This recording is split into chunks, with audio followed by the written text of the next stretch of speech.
In December of 1990, a very concerned father was pacing around his kitchen, hoping that his daughter would call. But the phone stayed silent. And as it did, an anxious pit formed in his stomach. He was really worried about his daughter. He thought maybe she was in trouble. And also, he was worried that he himself might have accidentally just done something that could make things even worse. But before we get into that story, if you're a fan of the strange, dark, and mysterious delivered in story format, then you've come to the right place, because that's all we do, and we upload 2, 3, even 4 times every week. So if that's of interest to you, please hack the Like Button's Facebook account and delete their date of birth so that nobody wishes them a happy birthday.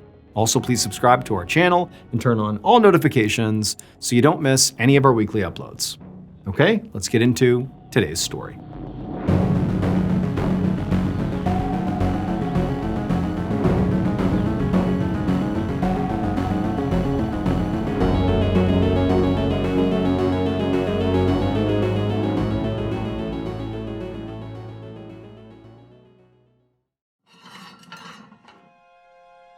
On the night of Friday, December 7th, 1990, a 39-year-old woman named Janet Dennis set 4 dinner plates on the kitchen table at her home in a suburb of Oklahoma City, Oklahoma. She had just finished making dinner for herself and her 3 kids, who at the current moment were watching a Christmas movie in the living room. Janet hummed along to the TV as she brought the food over to the table, and then she called her kids to come over and eat. The kids got up, they rushed over, they sat down, and as they began eating, Janet told them about all these fun holiday plans that she had made for them over winter break.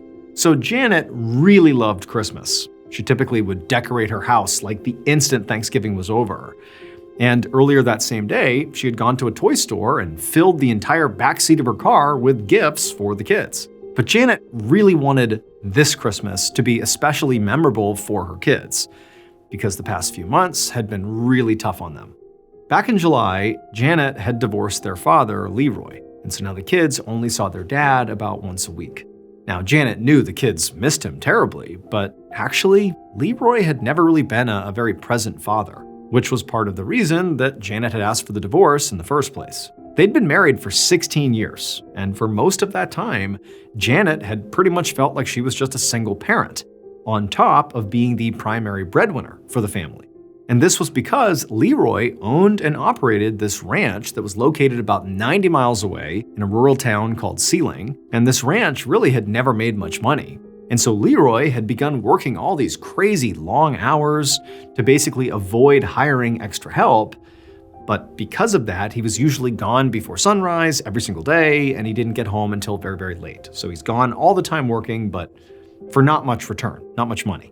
And so for years, Janet had picked up the slack. She worked as a school nurse. That way she could, make some money. And then also she could be home to meet the kids after school every single day. And then when she was home, she managed the house by herself as well. And so that was ultimately really why a judge awarded her full custody of the kids back in July when the divorce was finalized. I mean, Leroy undeniably loved his kids, but he simply couldn't provide for them. And besides, at this point, he was now living on that ranch in Sealing, 90 miles away, full-time. And so, his kids' schools and social lives were here in Oklahoma City. It wasn't a match. And so now, Janet put another serving of mashed potatoes on her plate, and as she did, she reminded her 12-year-old son, Tad, who was her oldest child, that he had a wrestling tournament at school in the morning, and that they had to leave really early so they could get to the competition on time. After dinner, Tad helped his mom clear the table, and then they all went out to the living room to finish watching that Christmas movie together.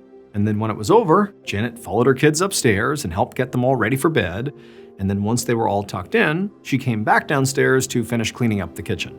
Now, this was about the time that Leroy, if they were still married, would be coming home from work. But now that Janet was divorced, she got to spend her evenings however she wanted. She thought about heading out to the garage to grab all those gifts she had purchased out of the car and bring them in to wrap them. But then, as she was about to head out, she saw a pair of headlights pull into her driveway. At 5:30 the next morning, Janet's 12-year-old son, Tad, shut off his alarm clock and rolled out of bed to get ready for his wrestling competition. Once he had his stuff together, he went downstairs, expecting to find his mother in the kitchen already making breakfast. But he didn't see her in there. So he just went down the hallway to her bedroom, and he opened up her door and he looked in, and there was his mom, still lying in bed with the covers pulled all the way up over her head. So Tad, thinking this whole thing was a little bit odd because his mom was all over everything, he still called out for her to wake up because it was time to get ready to go. But his mom didn't move. And so he walked into the bedroom right next to the bed and pulled down the covers to shake her awake. But when he did that, he realized his mom is not in the bed at all. What he was looking at underneath the covers was actually a pile of pillows, arranged to make it look like she was still sleeping in bed, which was really weird because to Tad, it now seemed pretty obvious that his mother had actually left the house, but for some reason, she seemed to want him to think that she was still home. And so just to make sure, Tad left the bedroom and ran to the garage to check. And sure enough, his mother's car was gone. And now Tad, he really didn't know what to do, because in his entire life, his mother had never just left without telling him. And so Tad went back to the kitchen and he looked over at the clock on the oven and saw it was already 6 a.m., which meant he was already going to be late to his wrestling tournament. He wondered if maybe his mom had just run out to the gas station or something quick like that and she'd be home any minute. But a few more minutes passed by and she still didn't come home. And so at this point, Tad was becoming really anxious and he started to worry that his mom had maybe gotten into a car accident or something. So he did the only thing he could think of. He went over to the kitchen phone and he called his dad, who was out at the ranch in Sealing. And when his dad picked up, he told him everything that was going on. Now, Leroy was, admittedly sort of confused by this whole thing, but he told his son, don't worry, your mom's gonna be home any minute, I'm sure of it. But he also told him that just in case, he would start driving over to their house right now, just to make sure everything was okay. 2 hours later, Tad heard the sound of his father's truck pull into the driveway. And the instant he heard it, he jumped off the couch to go unlock the front door. When his dad walked into the house, the first thing he asked his son was, is Mom home? And Tad said, no, she's still not here. Leroy nodded, but reassured his son that, his mom was going to be home soon, that she would have a good explanation, it's okay. But, as Tad followed his father all around the house at this point, basically looking for Janet and looking for any sign of maybe where she had gone, Tad began to notice a look of concern growing on his father's face. And that sort of gave Tad this sick feeling in his stomach that maybe something's really wrong here. And then, sure enough, at some point, his dad, after searching the whole house and just sort of standing there for a moment, he turned to Tad and he said, we gotta call the police. 2 days later, on Monday, December 10th, Lieutenant Detective Craig Gravel with the Oklahoma City Police District knocked on the door to Janet Dennis's house.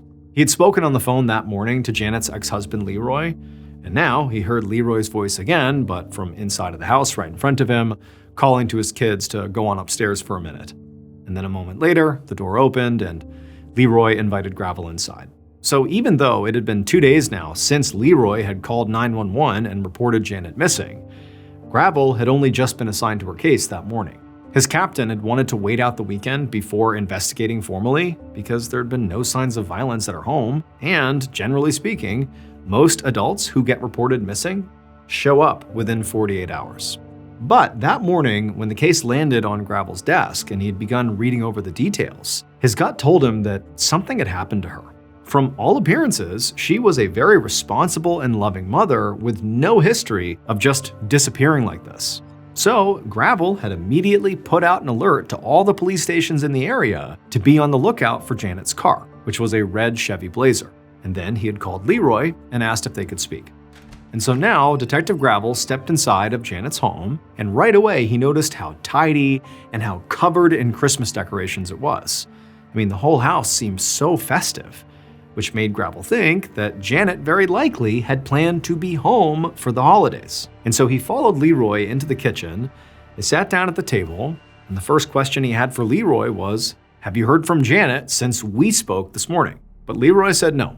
He said all he knew was that Janet had disappeared at some point between maybe 9 p.m. on Friday night when the kids went to bed, and they had seen her when they went to bed, and 6 a.m. the next morning when Tad had called him saying, "Mom's not here." And Leroy said, despite the fact that, Janet is his ex-wife and there wasn't a whole lot of love lost there, he said he was really worried because Janet would never just leave their kids alone, never. However, he did tell the detective that while he had been just walking around the house for any clues about where she might have gone, he said he had noticed that her toiletries bag was gone.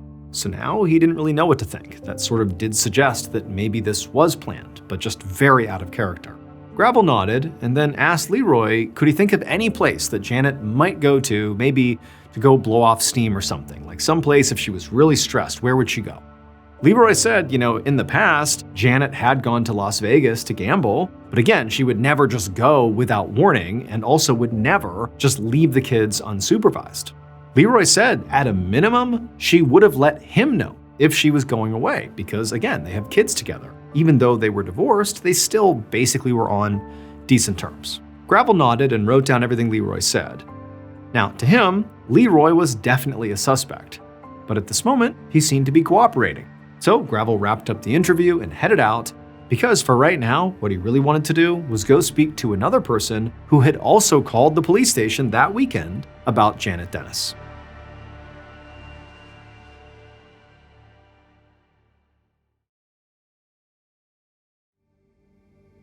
Later that morning, so on Monday, December 10th, 1990, Detective Gravel pulled up to the home of Arthur Olson, who was Janet's father.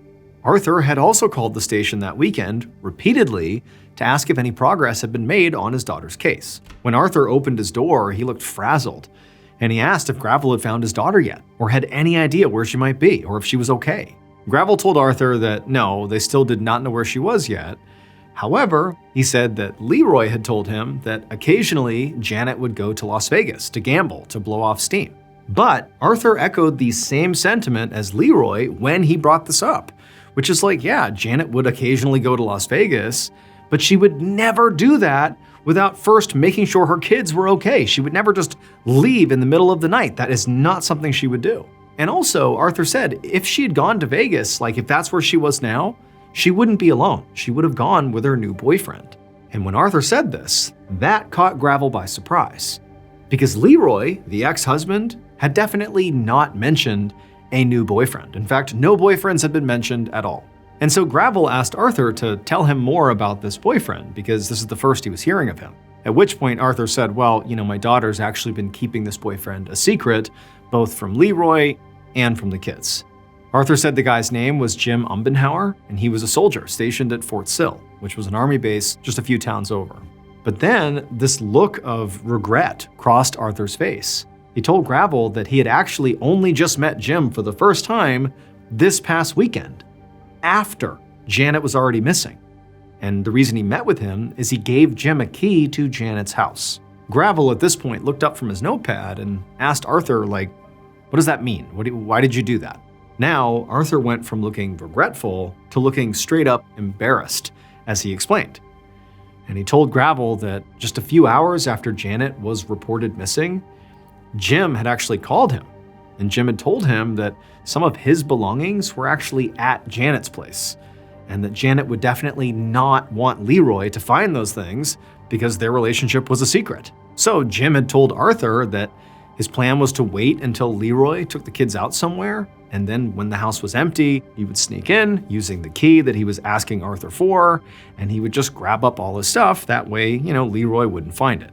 Gravel, when he heard this, was shocked, because to him it was so obviously a bad idea for Arthur to have given Jim that key. Because as far as Gravel was concerned, Janet's house could be an active crime scene.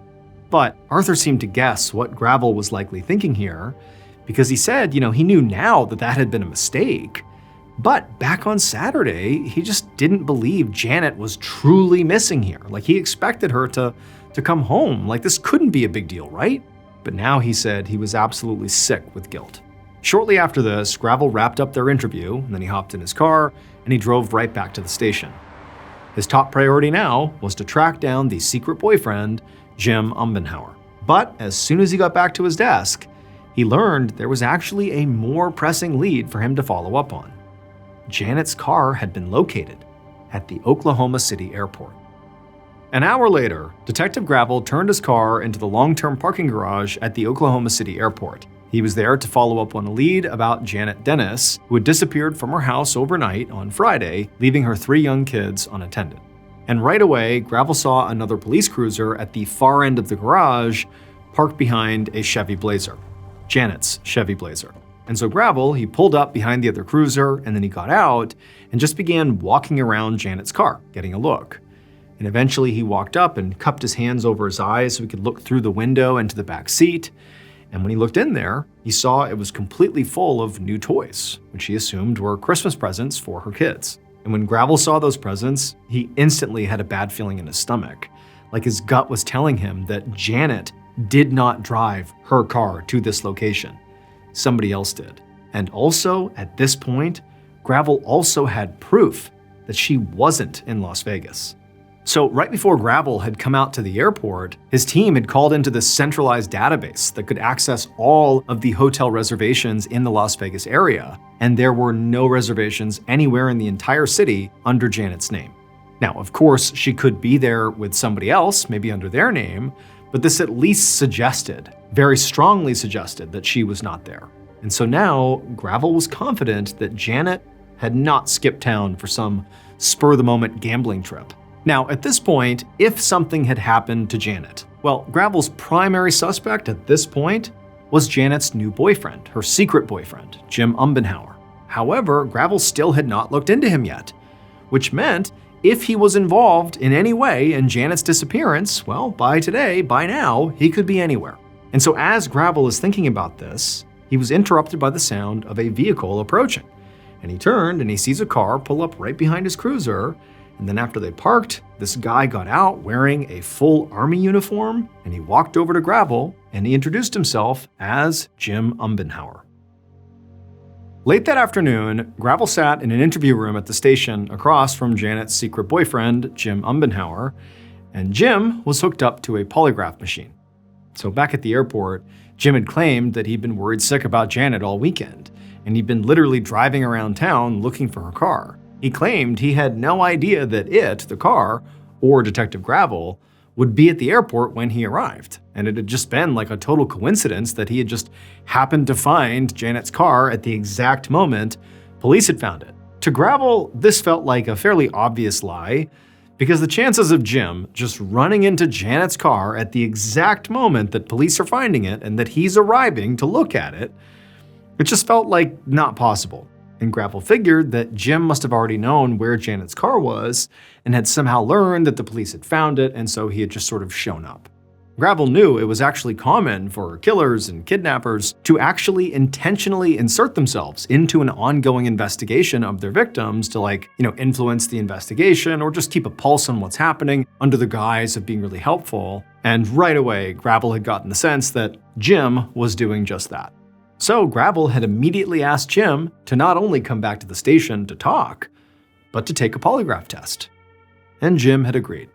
And so now the polygraph examiner, so the person actually administering the polygraph, nodded to Gravel that they were ready to start. And so Gravel asked Jim, "Why did you ask for a key to sneak into Janet's house that past weekend?" Now, Jim looked genuinely surprised that Gravel even knew about that. But he told Gravel that he had simply gone over there to get a box of love letters from Janet's bedroom that were between he and Janet. He said that Janet had wanted to keep their relationship private, especially from Leroy. As a precaution, he had, asked Arthur to get the key to go in and get the letters. And he said, the letters were actually right now out in his car. Now, Gravel knew that would be easy enough to verify, so he just moved on. And he asked Jim, "Where were you on Friday night?" which was the last night that Janet's kids had seen her. And Jim actually said that he had been at Janet's house that night, which caught Gravel completely off guard.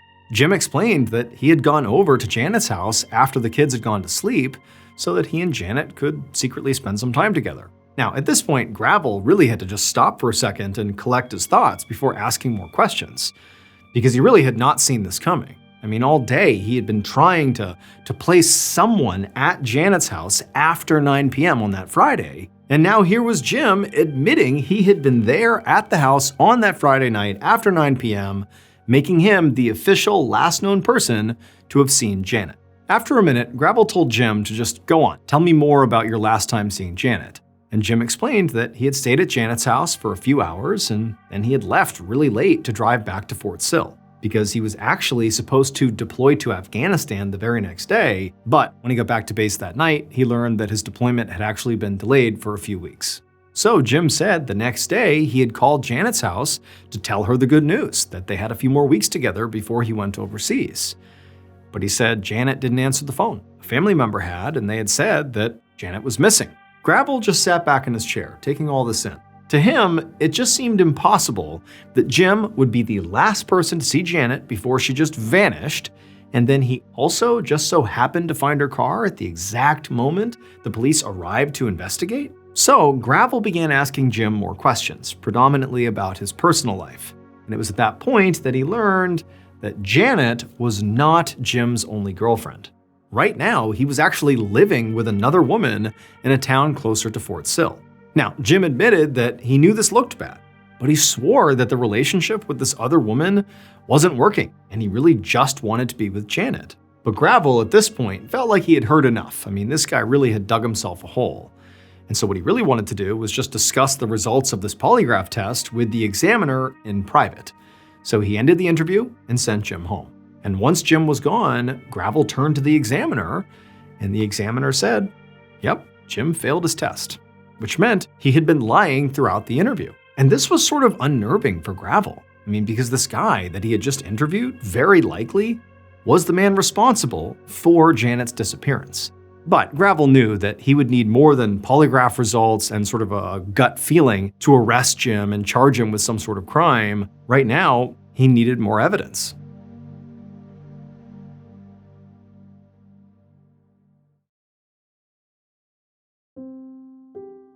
A few days later, Detective Gravel was in his office pacing around, reading through some documents. So after his interview with Jim, Gravel had decided to go to the school where Janet worked to speak to her colleagues about her relationship with Jim. Now, he didn't even know if anybody at the school would know about her relationship at all because she had basically kept it secret. And so Gravel had been really surprised to learn that not only did everybody at the school seem to know about Jim, but when they talked about Jim, they spoke with, huge adoration. I mean, they really loved Jim and thought that he was great for Janet. And on top of that, they all seemed to think, sort of collectively, that Leroy was a terrible husband and had been glad when Janet finally dumped him. They said Leroy was very argumentative and he was very controlling, and said the divorce had been really messy.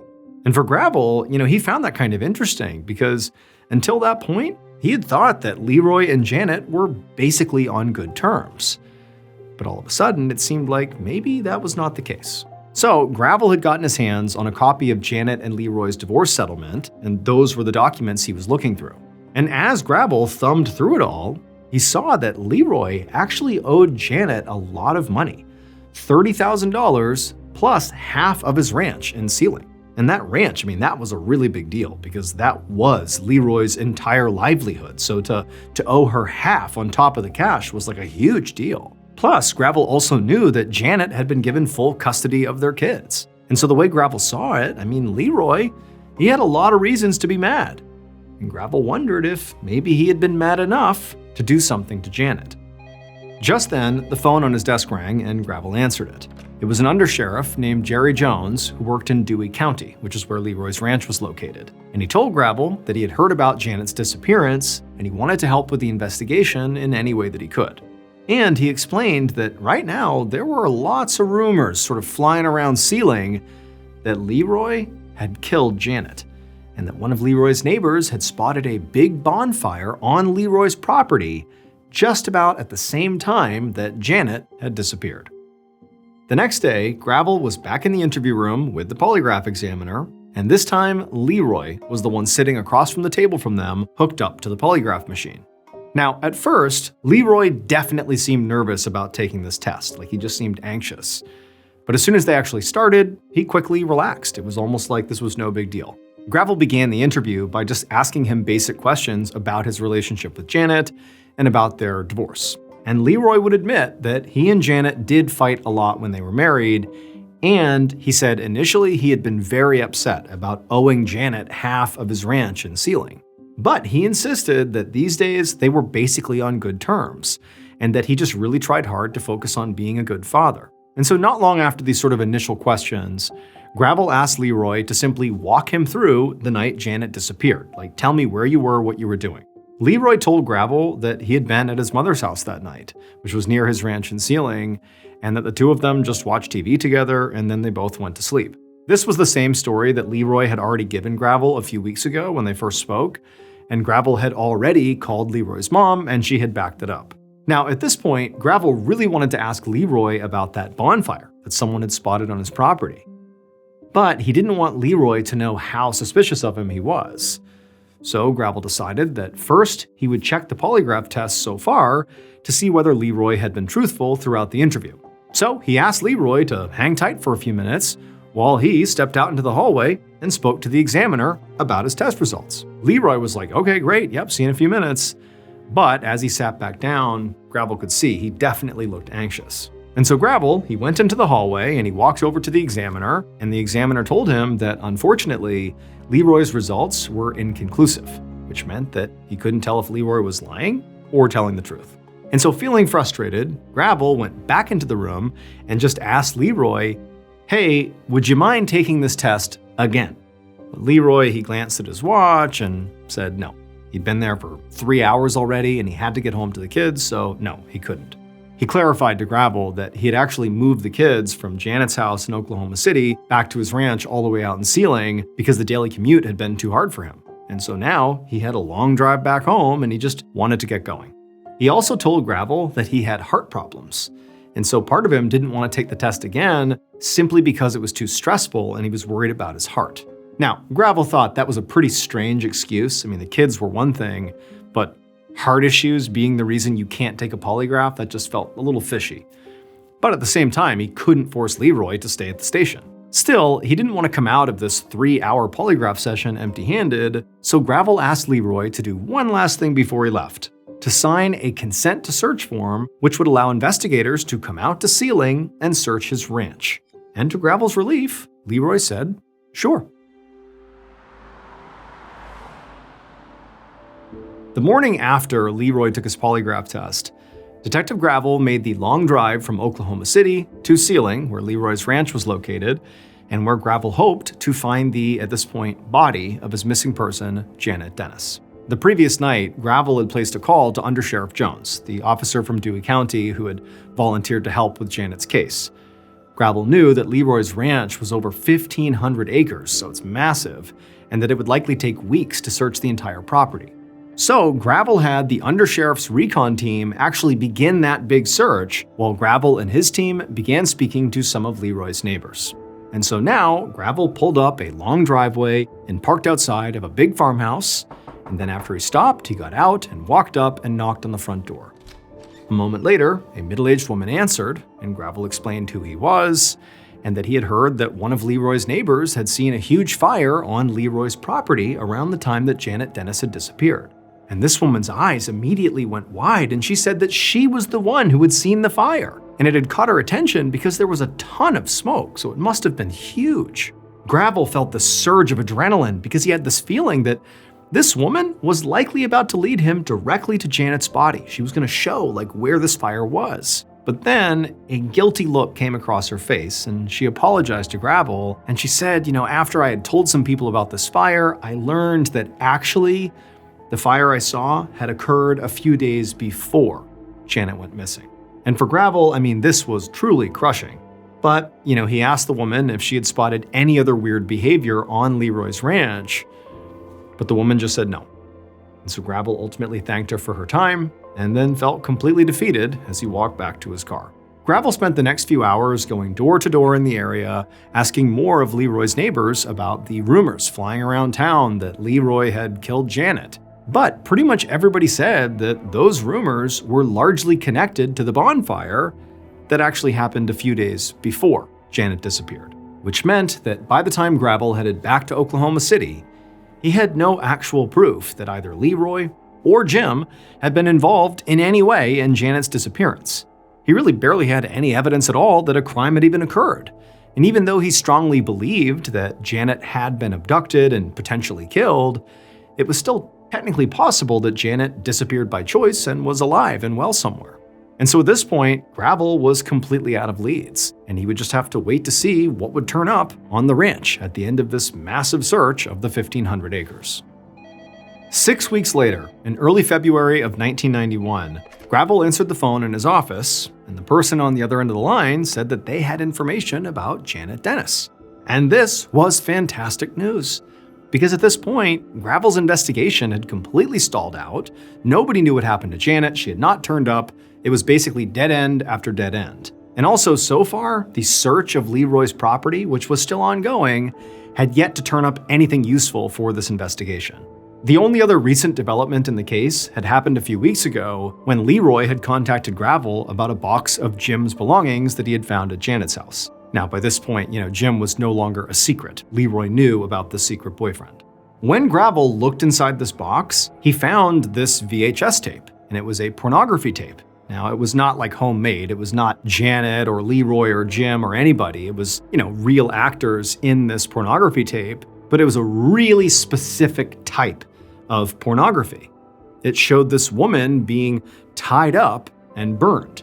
Fictional, but that was the script. That's how the pornography went. When Gravel saw this, he wondered if this tape was actually why Jim had tried to get the key from Janet's father to sneak into Janet's house, if the real reason for that was actually to try to find this tape, this, torture porn, and get it out of the house. And so Gravel had actually brought Jim down to the station to question him about the pornography tape, but Jim swore up and down he had no idea where that video came from, and he had even taken another polygraph test, and this time he passed. And so now, Gravel really didn't know what to believe, and he was desperate for really any new information. And so this caller saying they knew something about Janet was like the only positive development in the case that he had seen in quite a while. And the caller said that they actually had remembered something that might be important. And that's when Gravel realized that he recognized the caller's voice. They had actually spoken before.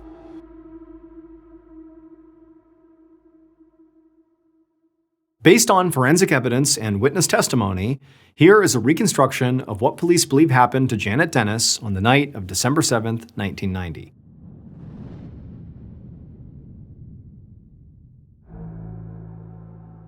Late that night, the killer was standing inside of Janet's bedroom by the side of her bed, just watching her sleep. And as they stared at her sleeping, the killer was just filled with rage. Even though on the outside, the killer sort of projected a very affable nature and just was a very calm and very kind person, inside they loathed Janet. And one of the primary reasons they hated her so much is because of her recent decision-making. And so after standing there, just taking in the sight of like the object of their rage, they reached over and grabbed a rag they had soaked in chloroform, which is a chemical that when it's pushed up against your face, it can cause you to pass out if you breathe it in. And the killer, they put this rag right over Janet's mouth until she passed out, because they didn't want her waking up when they inevitably moved her. And then after using the chloroform, the killer grabbed Janet's purse and then also grabbed her toiletries to make it look like she had chosen to leave, to go on a trip somewhere. And then the killer actually lifted Janet up out of the bed, put her on the ground. Remember, she's passed out from this chemical. And then they put pillows in her bed under the sheets and kind of arranged them so at first glance it would look like Janet was still in bed with the covers up over her head. This really was just in case one of the kids came into the bedroom in the middle of the night, they would look and see their mom and they wouldn't think anything of it. And so now, with the pillows in place and with the purse and the toiletries in hand, the killer scooped Janet back up off the ground and then carried her out of the house. And once they were outside, the killer placed Janet's unconscious body in the back of the killer's vehicle, and then they drove her to a nearby house in Oklahoma City that they owned.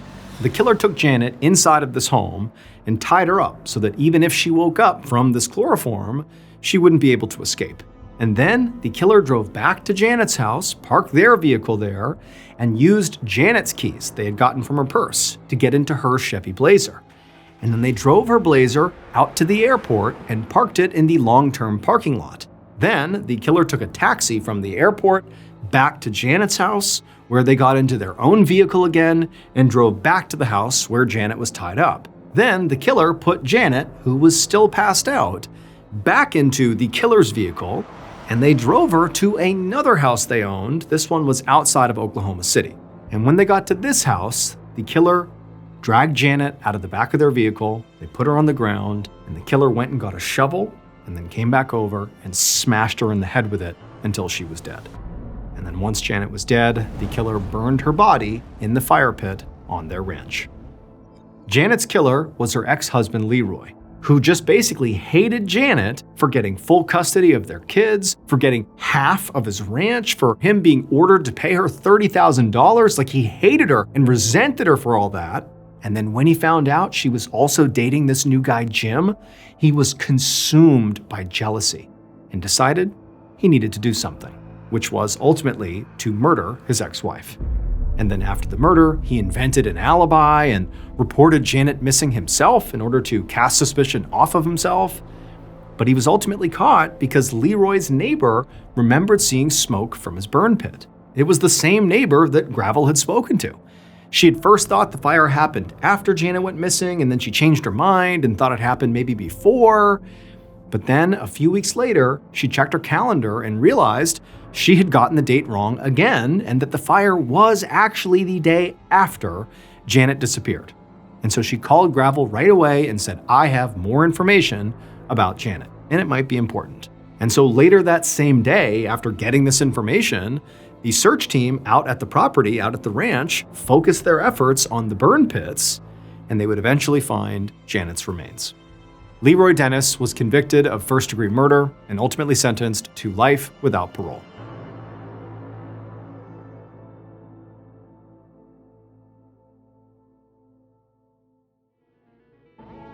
Thank you so much for watching. Let me know what you thought of today's episode in the comments. And remember, we have a whole playlist of true crime episodes ready for you to binge right now. So click here and give them a watch. All right, until next time, see ya.